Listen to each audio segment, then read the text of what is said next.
গল্পের নাম ছোট খুশির মানে। একটি ছোট গ্রামে রাহুল নামের এক ছেলে থাকত। সে খুব সাধারণ পরিবারে বড় হয়েছে। তার বাবা একজন কৃষক এবং মা গৃহিণী।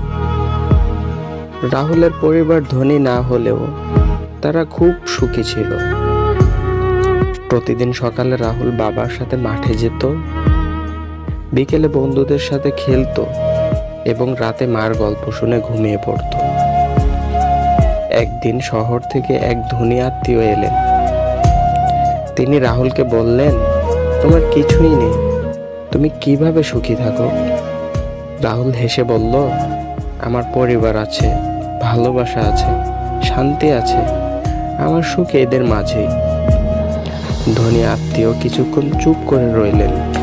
তিনি বুঝলেন, অর্থ না থাকলেও জীবনে যদি ভালোবাসা, শান্তি ও একে অপরের প্রতি শ্রদ্ধা থাকে, তবেই তা সত্যিকারের সুখ। এখান থেকে আমরা শিক্ষা পাই, সুখ মানে শুধু ধন সম্পদ নয়, বরং ভালোবাসা, পরিবার আর শান্তির মাঝেই জীবনের আসল সুখ লুকিয়ে থাকে।